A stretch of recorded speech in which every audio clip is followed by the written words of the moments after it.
You're listening to the Fierce Fatty Podcast, episode 208, How to Break Free from Body Shame and Survive Anti-Fat Bias. I'm your host, Vinnie Wellsby. Pronouns they, them. Let's do it.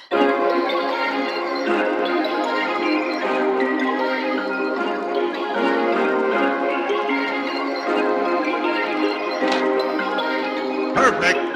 Hello, welcome to the episode today. So nice to have you tuning in. I have been doing some looking at the analytics of my content, and I notice that I have a free download called the Body Love Roadmap that I made 6 years ago in 2020, or maybe even longer, further back in the history. And people seem to really resonate with that. And I'm assuming as well, looking at the stats, that learning how to feel more comfortable in your body is a thing that a lot of people are interested in. So I thought, one, let's talk about it on the podcast. And two, let's make a brand new guide for you. A real sexy guide. It's going to be called the Body Image Healing Guide, Surviving Anti-Fat Bias and Breaking Free from Body Shame. You can get it for free. Go to fiercefatty.com/body image healing guide. The link for it is going to be in the show notes.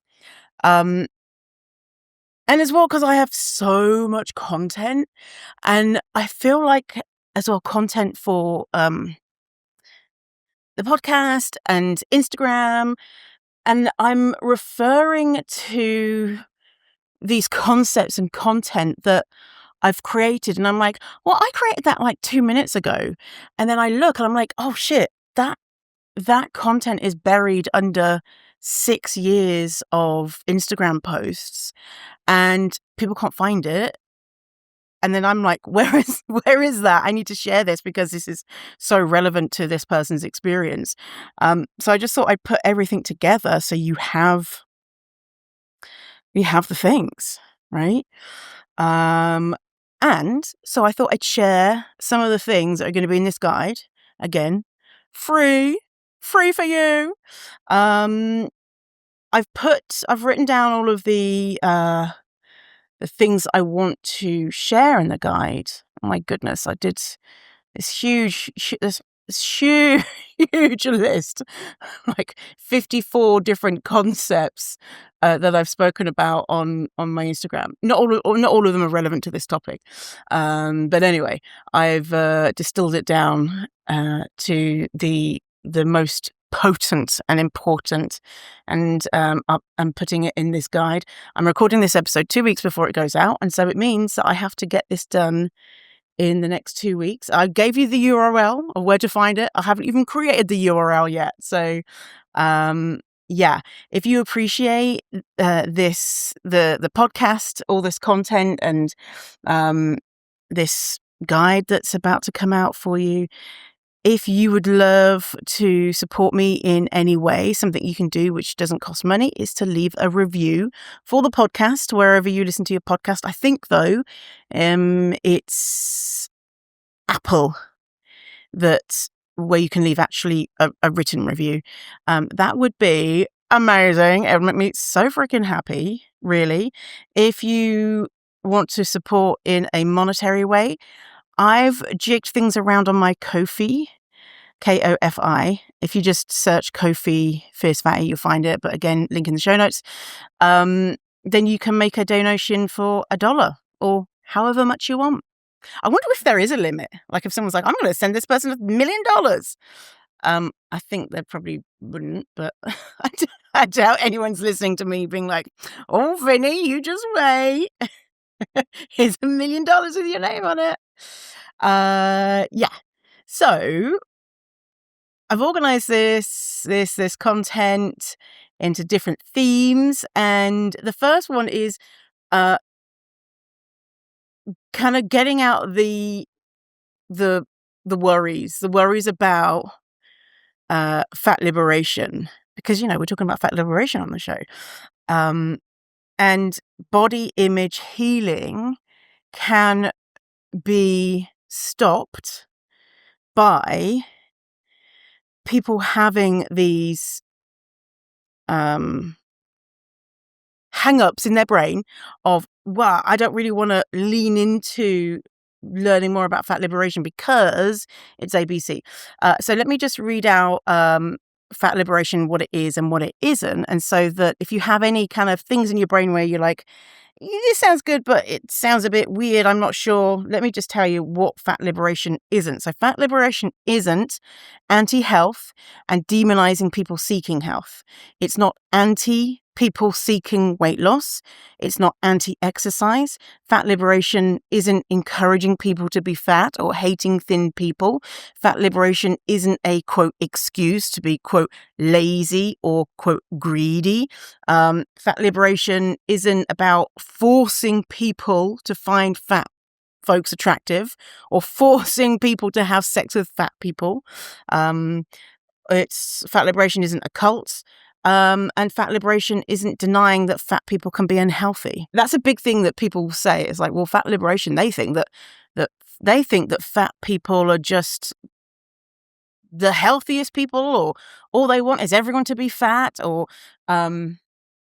they hate diets, and if someone goes on a diet, then you're dead to them. And that's just not fat liberation, right? And we spoke about it a lot in the episode about the New York Times piece, because a lot of those misconceptions were coming out in that. What fat liberation is pretty simple, right? A social justice movement that seeks to dismantle the stigma, marginalization, and barriers that fat people experience so that they can access the world and enjoy equal rights as those in smaller bodies. Pretty simple, not too nefarious. And fat liberation isn't about loving your body or feeling better in your body, but I deeply feel like it is the essential foundation alongside unlearning other systems of oppression so that you feel at home in your body. Because when people try to work on their body image, feeling more confident, and they don't have that foundation of fat liberation, the foundation being that you deserve equal rights and access and your body is worthy. The thing that I say at the end of the episode, you're worthy, you always were, you always will be.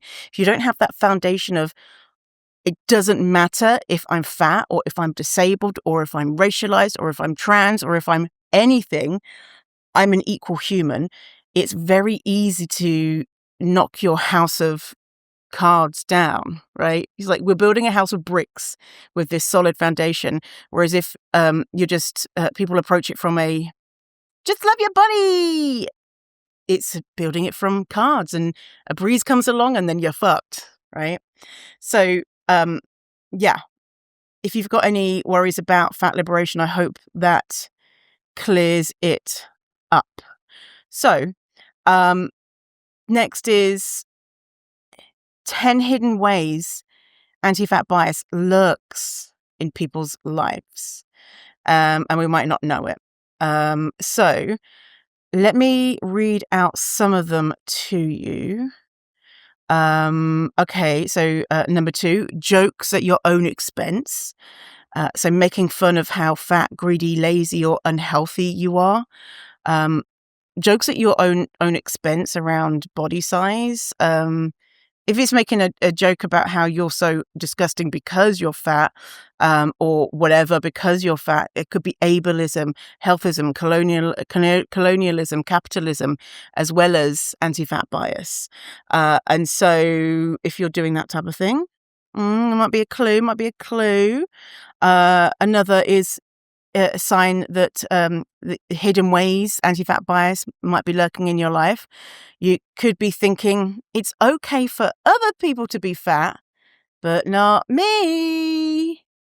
It's okay for them to be fat, but not me. Or I just know I'm healthier, better looking, or feel more comfortable when I have a smaller body. Other ways that anti-fatness is lurking in people's lives, immediately blaming fatness. So when folks think that, say if they're sick or they're unable to move their body in ways that they could before, then just go straight immediately 100% it's the fault of their size and they must lose weight.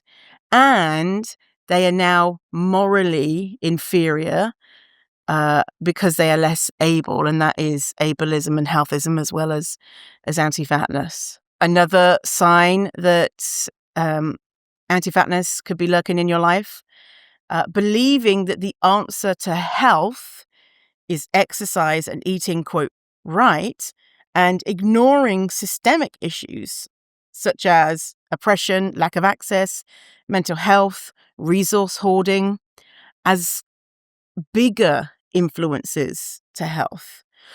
That makes me think that I should do an episode on social determinants of health. Oh, I've done a post on that. Why is that not on there? Social determinants of health. I'm going to add that too. So TLDR on social determinants of health, that it's so drilled into us that to be healthy, you need to exercise and eat fruits and vegetables and blah, blah, blah. If you don't do those things, you cannot access health. And you won't be healthy. And other things might, influence your health, but basically having a smaller body and doing those things, and other big things like not smoking. If you could list the top 10 things of how to access health, how to be healthy, those would be probably in the top 5, right? But they're actually only a small percentage of what, at a population level, what makes up health outcomes for populations, right? And what we just said, the systemic issues, lack of access, being poor, being racialized, being in a community where there's lots of pollution, not having access to community relationships and friendships, support, those types of things, building a picture of, not just those things that I just said, but lots of other things too, are more important than have you consistently through your life eaten X amount of, quote unquote, good food or healthy food or whatever people want to call it, and exercised. Not saying that moving your body is a bad thing. I guess sometimes it could be, athletes who pushing themselves too far, blah, blah, blah. Or, you've just had surgery and it's actually dangerous to walk on your leg and, whatever. Or it really upsets your mental health to force you to, you're forcing yourself to do something and you've had a history of over-exercising and eating disorders. And anyway, all of that to say that that binary thinking, and binary thinking is a manifestation of white supremacy culture. Binary thinking is what we want to move ourselves away from. And that's a sign that anti-fat bias is lurking in your life. Another one is feeling relief at the thought, at least I'm not as big as them, or at least I'm not a bit as big as her, or at least I'm not as big as him, looking at someone who is bigger than you. This used to be me a big time. I'd look at people who were smaller than me and be like, oh my God, dreaming about being their size, and then get self-esteem looking at people bigger than me and being like, oh, wow, well, they've really let themselves go. Which is, is just harming me and everyone else to think like that. So the full list is in the guide. So check that out. And so if you're noticing things there, you're like, okay.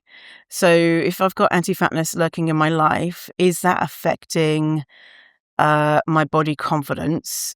Spoiler, very much, probably.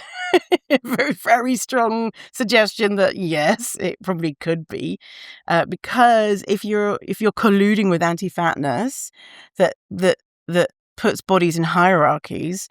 Um, any other systems of oppression that puts bodies in hierarchies, that it's only the young, thin, white, rich, non-disabled, etc. bodies who are at the top of the pyramid temporarily, because all of those young, thin, rich, uh, you know, non-disabled, able-bodied people, their bodies are going to change. They're going to get older. They might become disabled. They might not have access in the way that they have currently. If we're colluding with any of those things by agreeing with their assessments that those other bodies are superior, it's very difficult to not put that judgment on yourself.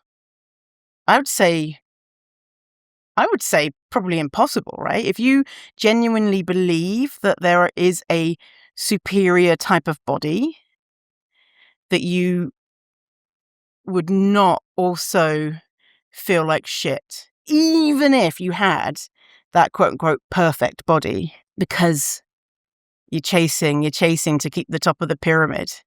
It's like a pyramid built on sand, and everyone else behind is trying to get up. And what we want to be is away from the pyramid, saying, wow, look at that. I'm so pleased that I don't believe that pyramid of body hierarchies is valid, and I'm not participating in ranking my body in that way and believing in it, believing in other people's assessment of my body. So what to do? What can we do? What can we do to feel better in our bodies? What if you're worried that people are judging your body size, and your appearance? What if you're worried? Hands up if you're worried that people are judging your appearance, your body size. I think most people would have their hands up saying, "Yep." It's normal to think about, are people judging me, and hoping that they judge you favorably. But the difference between when you're struggling with your body image, that the volume on that voice is way high. Sometimes, so loud that it stops you from living life, or it makes you modify your behavior. Or it takes up a lot of your time. For example, I went for dinner last night with my friend Kate. I had been really busy all day in hyperfocus. It was great. Loved it.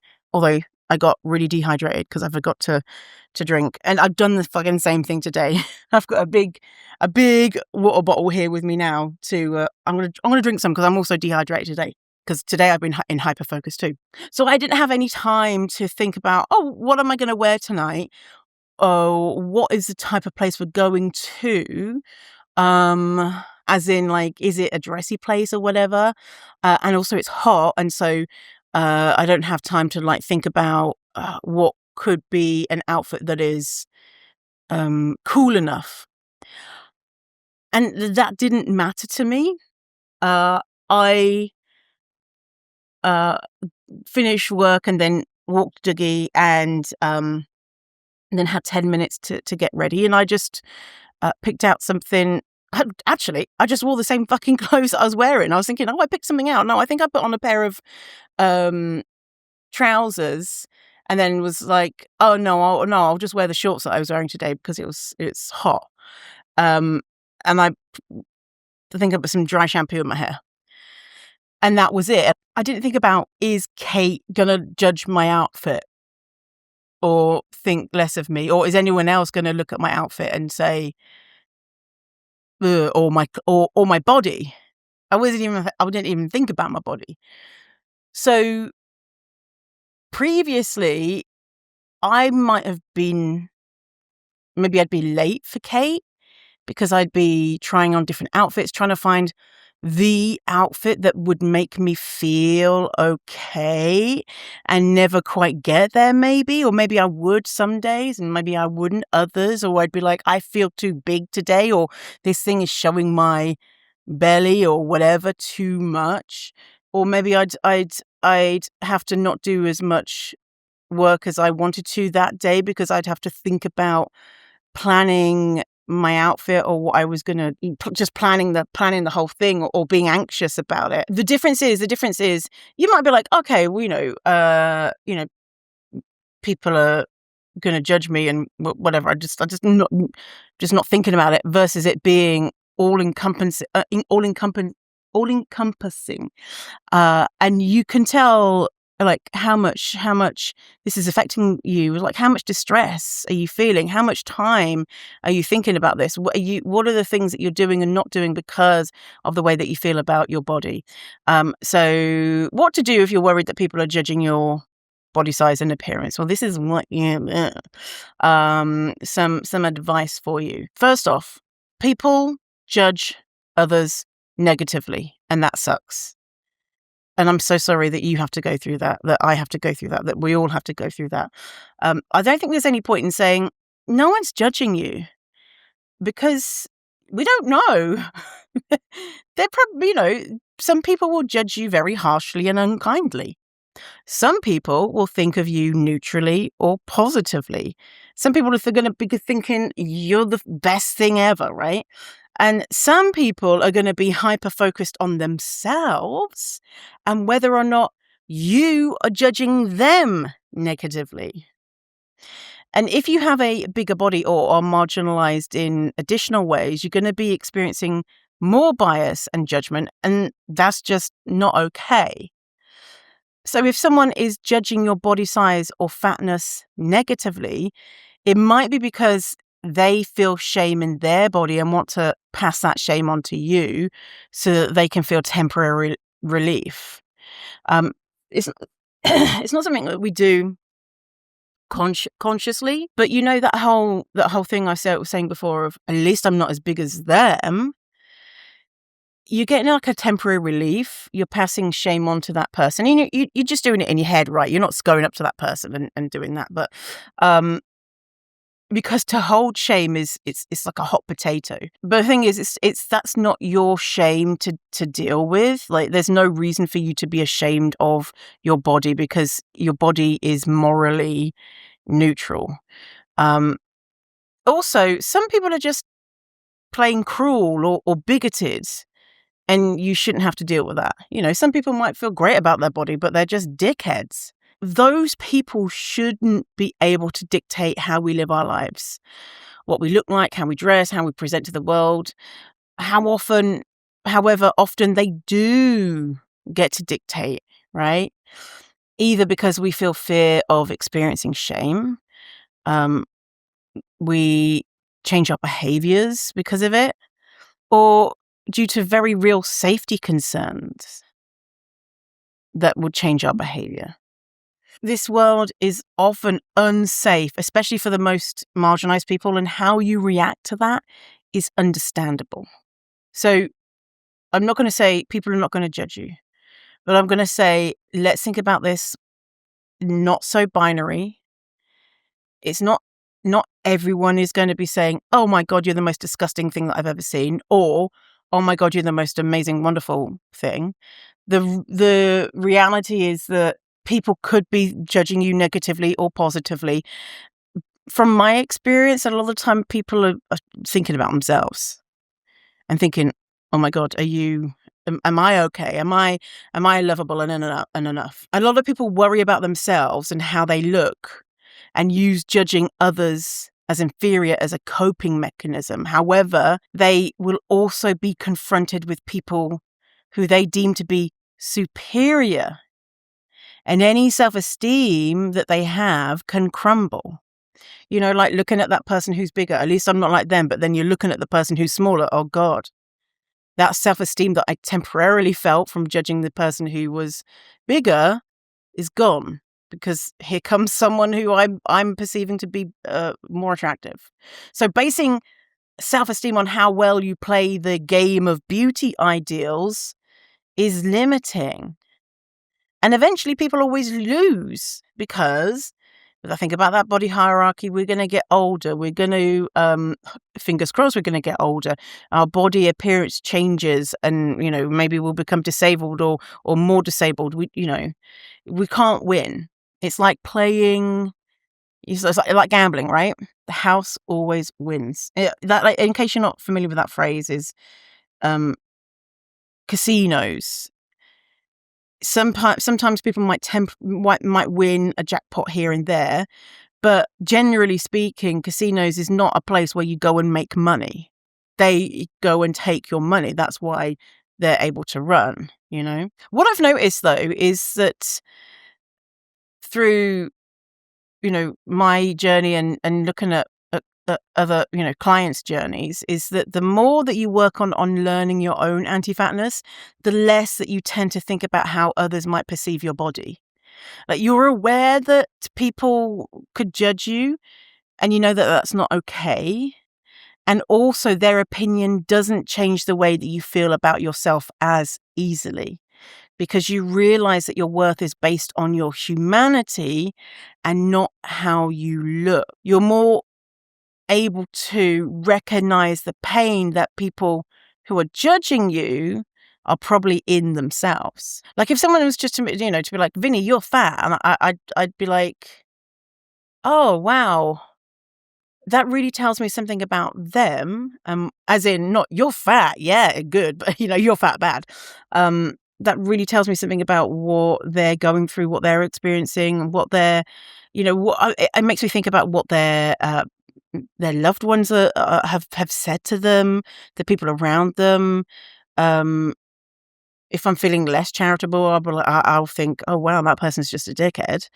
But generally speaking, I'm just like, oh, that seems really sad that person who thinks I'm less than for whatever reason believes that because they've learned that lesson from somewhere and that lesson has hurt them as well as them using it to try and hurt me now.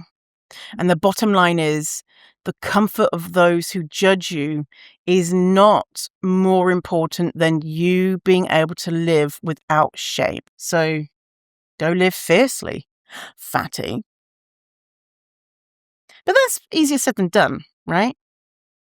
It's easier said than done. What we're doing here is distress tolerance.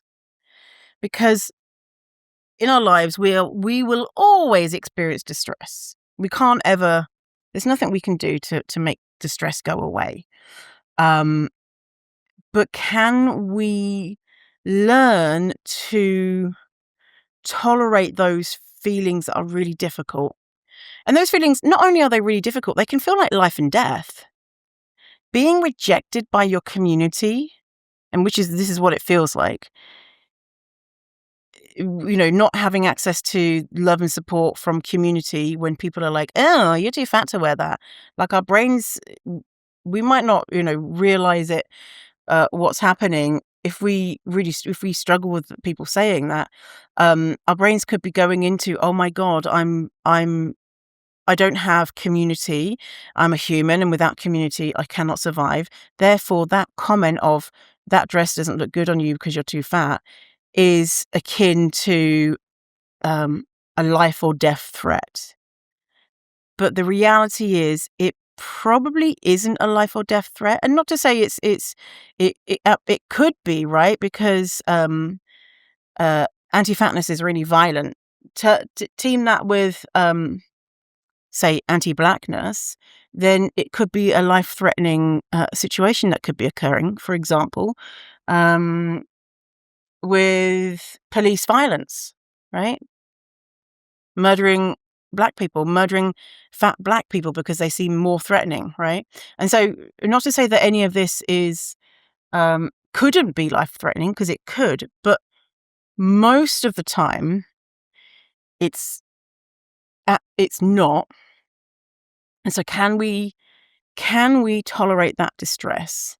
And what can we do to support ourselves to tolerate this shitty experiences? So let's talk about the one essential thing that you can practice doing that's going to shift anti-fat beliefs. The one way that anti-fatness is treacherous is that it teaches us to blame ourselves or blame other fat people for the inequities and stigma created by anti-fatness. And once we begin to recognize that it is anti-fatness that needs to change and not fat bodies, we can then unlearn anti-fat beliefs with greater ease. And those anti-fat beliefs being based on your body is wrong. So what we're doing is we are shifting beliefs. It's like a really important technique if that's something that interests you or is accessible to you, is instead of blaming yourself, try to correctly identify the issue. And by the way, this is not necessarily relevant to all aspects of life. This is relevant to when we are dogging on ourselves, talking shit about ourselves, being unkind about ourselves. A lot of us are so fucking good at that. This wouldn't be relevant for, I don't know, you have some husband who doesn't help out with the housework and you're alone and whatever. Like if your husband was like, I'm gonna change my beliefs, instead of blaming myself, I'm gonna, well, actually, you know what? That still could work. Like, why is the husband not doing those things? Is it because he's a horrible person? That's binary thinking. Or is it because husband that does nothing around the house? So husband could be thinking, I'm a terrible husband, I'm a terrible person. I don't know if that's what they're thinking, but let's just, for an example. Is that helpful? Is that going to create change? Probably not. It's disempowering to think that you're terrible for whatever reason. A different way of looking at it is, well, I've been socialized to think that my role is ABC, and I'm scared that if I do this, then this is the consequence, and blah, blah, blah. And so correctly identifying the true issue. And so maybe in that scenario, it's not the husband that should feel ashamed. The shame should rest with patriarchy and, what's his fucking name? Andrew Tate, that fucking absolute ding dong on the internet who's teaching people to hate women and be terribly misogynistic and violent and cruel and blah, blah, blah. And that's more empowering. But, as in when I was saying it, maybe it's not applicable to everything. If the husband is like, I'm great, I never do anything, and it's, it's because the wife, that's her role or something, and the wife is like, I don't think so. That kind of shifting blame or finding where the blame, correctly identifying the true issue. If the husband is like, no, I'm amazing, maybe there's more insight that's needed, right? So anyway, TLDR, honestly, this whole being, trying to be outside of binary thinking, my brain just goes to all of these different scenarios of like, what about this? What about that? What about that? And it's sometimes I can find it annoying because there's always like, this is, scenarios where this is not relevant or this might not be the best or what, but in our scenario, you're talking shit about yourself because your body is not adhering to body standards or whatever. Is that because you are a horrible, ugly, disgusting person? I'm telling you right now, the answer is no. So we're going to get curious and correctly identify the true issue. So here's some examples. So instead of blaming yourself when these clothes don't fit, my body is wrong and I'm too big, I'm out of control. So you've tried on some clothes, they don't fit, I'm wrong, I'm too big, I'm out of control. You're blaming yourself, shaming yourself. Correctly identifying the true issue, these clothes don't fit and they're not for me and don't serve me. Clothing should be accessible and fit human bodies. Right? So it's taken it from very shamey, blamey into like a neutral thing. It's just that these clothes just aren't for me. And if you don't have access to clothes that are for you, that's not okay, right? Because you're human and your human body deserves to be clothed. Another example, your brain might be saying, people won't date me because I'm fat and therefore I'm unattractive and unlovable. Is that a helpful belief? Is that right? A different way to think about it. People won't date me because I'm fat. And that means that they are living with fat bias. That hurts me, hurts society, and also hurts them. That's not okay. Also, they're losing out on this mega babe, which is me, their loss, right? So we're not, the shifting of the belief is not, people won't date me because I'm fat, therefore I'm unattractive. We're not going from that to everyone wants to date me because I'm gorgeous and I'm attractive to everyone, because that's not based in reality, right? The thing that's more closer to reality is, yeah, some people won't date you because you're fat. Also, some people will date you because you're fat, right? And more people would date someone who has a smaller body, or you with a smaller body, and that's not okay, because we live in a society that places these values on these things, right? So, say if you're in a smaller body, a straight-sized person, even fat people might think this too. Like, so having a thought of, wow, that person is too big to fit on that roller coaster. How embarrassing for them. You might even be saying this about you. How embarrassing for me. And so instead of being like, there's something wrong with me, I should be ashamed, perhaps it could be, wow, that roller coaster is not accessible for fat bodies, and that's not right. Or someone could say, it's not fair fat people can get 2 seats on an airplane and take up my space.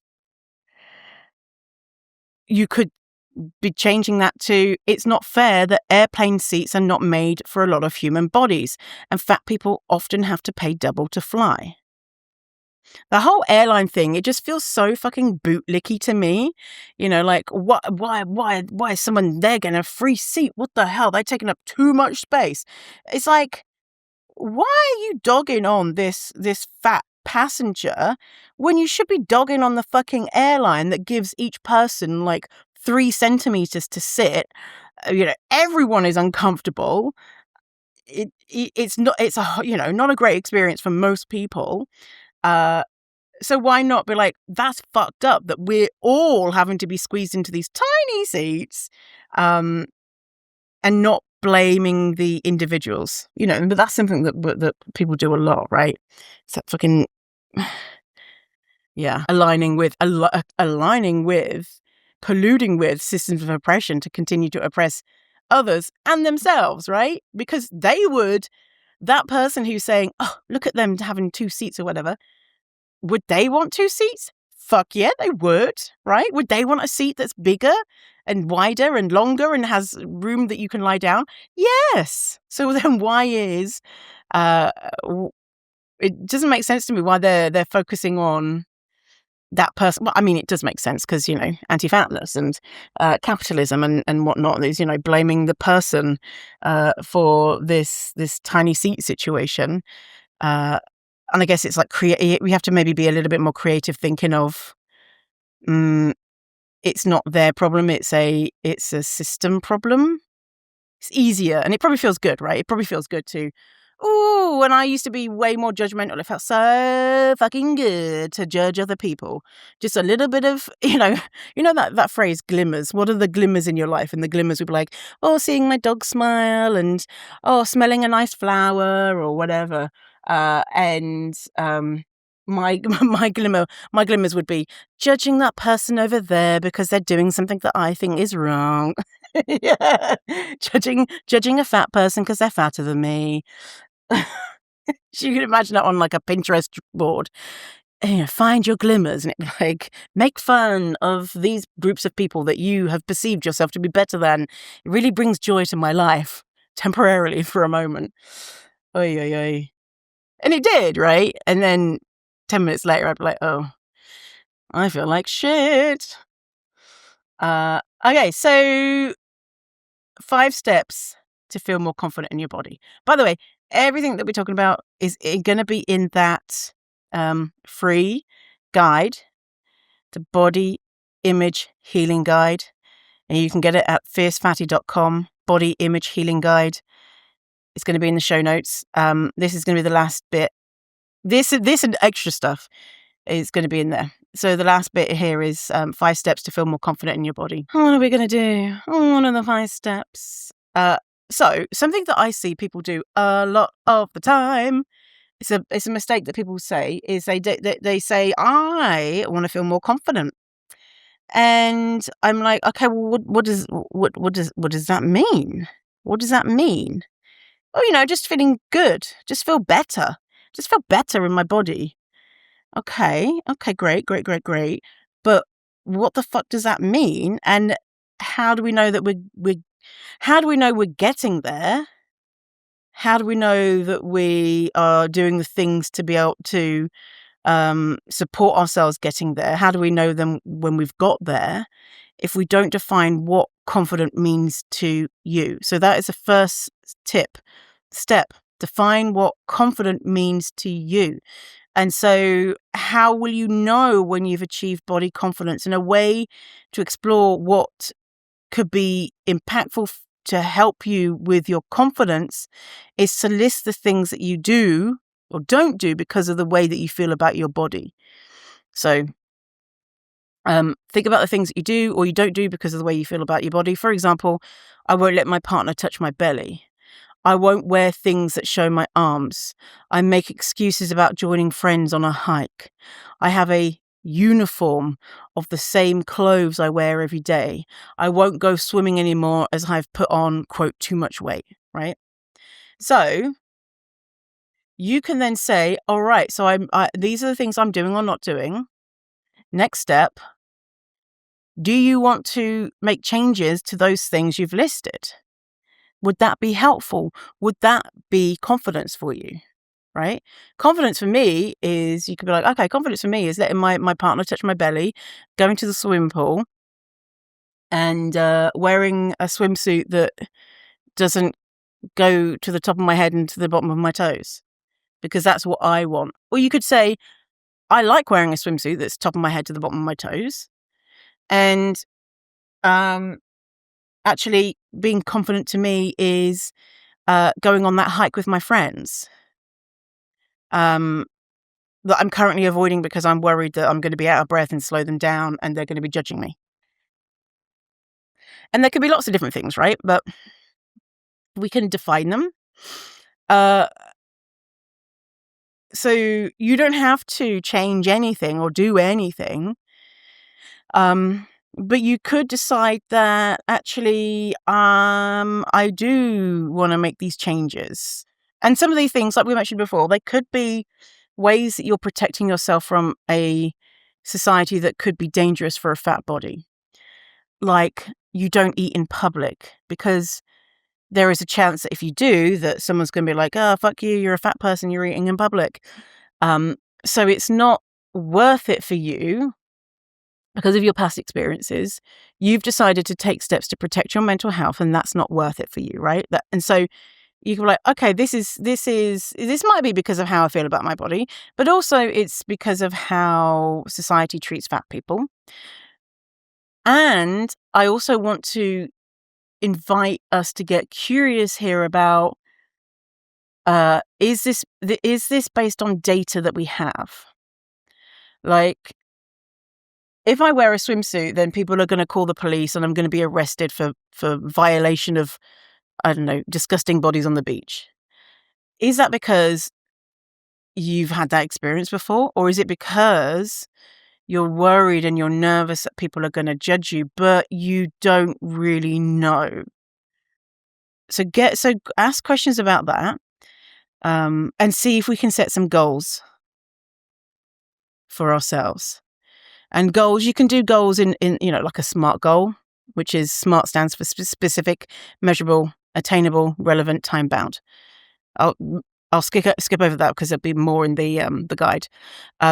So tip 3 get out of constant learner mode. This is something that I've noticed, and I've come up with the phrase constant learner mode. I've noticed it for years, is that a big mistake that people make is when trying to improve their confidence is they only tackle it by learning about how to be confident. So listening to podcasts, hey, reading books, following people. So all of those things are great and can be incredibly powerful. However, it's like trying to learn how to swim by reading a book on swimming techniques. At some point, you have to get in the pool. But before you get in the pool, tip 4, tinkle your toes in the water. Because you've read a book about swimming, you jump in that deep end, what are you going to do? You could drown, could traumatize yourself. You could have a bad experience because you've never actually swum, or maybe you swam a long time ago, but you can't remember, or there might be the off chance that you have a great time. But we want to mitigate any kind of risk of harm to you. And so we want to tinkle our toes in the shallow end. And so what that means is, say your goal is to let your partner touch your belly. It would be maybe not so great to be like, okay, well, my goal is when I get home from work tonight is I'm going to walk in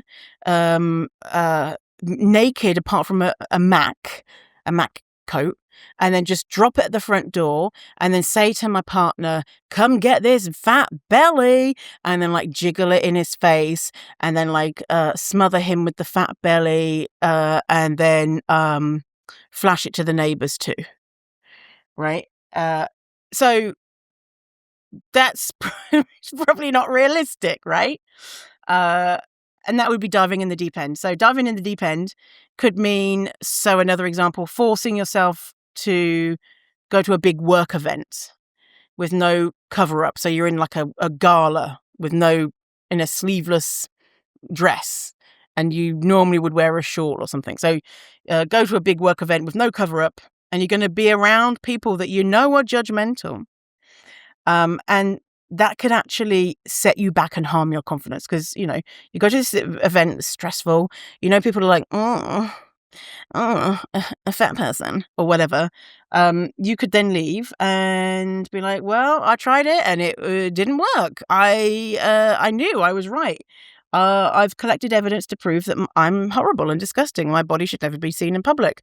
So tinkling your toes could mean that your goal is to buy, say, if you don't like your arms, a couple of sleeveless top options and wear them around their house. See how it feels. Maybe next you go outside quickly. You go into your garden, your yard for 10 seconds. See how it feels. Did your neighbor call the police and say, oh my God, there's someone out there with their arms out and their arms don't look like, who's that fucking celebrity that went on the red carpet recently? And people were like, oh, she's so toned. Shit, what's her name? She's in Ghost, that movie from the 90s. Demi Moore. So your neighbor calls the police. Someone out there and they don't have arms like Demi Moore. Come get them. Oh my God. Yeah. So you learn that by, you can tolerate going outside for a little bit. And then maybe you can go and spend time with, wear your new sleeveless top and go spend time with your fat positive friend. But you also have like a jacket that you can put over if you're feeling weird. And so going at your own pace and checking in with yourself. And seeing like how did that feel? Was how am I tolerating it? Is it too much? You can even do like a scale of 10 of like, this feels like 10 out of 10 scary. Okay, well, let's maybe bring it back a little bit. And then also if you use a scale, you can be like, all right, like a 10-point scale or a 5-point scale or whatever. I went, before I did that thing, it was like 10 out of 10 scary. And then I did it and now it's like a 5 out of 10 scary. And so you're able to see your process, your progress then too with that. And the final one is identify and mitigate barriers. And so barriers are things like, what are things in your life that contribute to making you feel bad about your body? What things are making you feel good? And then dealing with those. We go more into that in the doobly-doo free guide for you that has your name on it. Oh my goodness. Oh no, I was going to say, oh my goodness, I've only been talking for half an hour, but that's not true. It's because the recording stopped halfway through. It's been 50 minutes. I was like, oh shit, I've never done an episode that's so short. That's not true. I can really just go on chatting on for hours. Yeah, but I don't want to overwhelm you with too much information. But there is a way forward, right? I just want to give you that hope that you don't have to feel like this. It's not hopeless. I could never imagine feeling the way that I do about my body now, which is just, as in, I just don't really think about it, without losing weight or feeling good, like sometimes I'll be like, oh my God, look at you, right? Without something happening to my body, okay, I lose weight, right?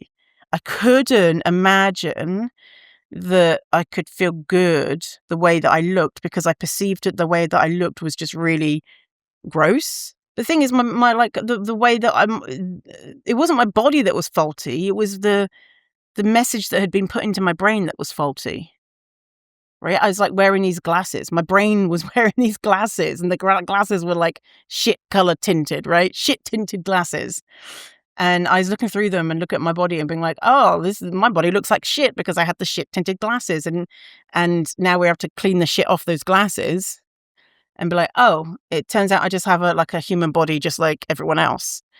And some people will treat me differently because my body is not adhering to certain bullshit body ideals. And that's sad. But that doesn't mean that that's based on the reality that my body is less than. Right? Right? Well, if you appreciate the show and the content, then feel free to leave a review on Apple or wherever. Just leave a review out in space. Just tell your friends I'm not gone. And just a reminder, pronouns are they, them. So if you do leave a review, Vinny, they are the best human on the planet, which is definitely what you're going to write. It's definitely true. I wonder if there is a best human on the planet. Nah, because inherently they would become the least best human on the planet because then you'd be like, fuck this person. They think that they're the best human on the planet. Even if they... No, because if they were best human on the planet, then they wouldn't be like, look at me, I'm the best human on the planet, because that would make them not the best human. There's not any best human on the planet, obviously. Obviously. There's probably some really nice people out there. Anyway, you can write the best human on the planet review if you want, or you can go to Ko-fi. Oh yeah, I was saying that I've changed things with Ko-fi. Yeah, because Ko-fi was being funny that it kept pushing people to do like a membership thing. You can do a membership thing and get perks if you want. But some people just want to you'd be like, oh, here's $5 for a coffee or whatever. And so now I've made it so that it goes to the one-time thing. And if you want to do membership, then you switch a tab.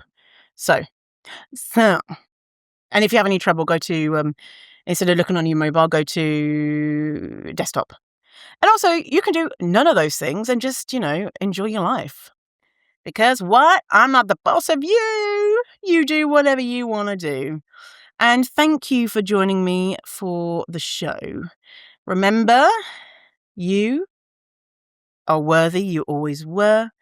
You always will be. Stay fierce, fatty. Goodbye.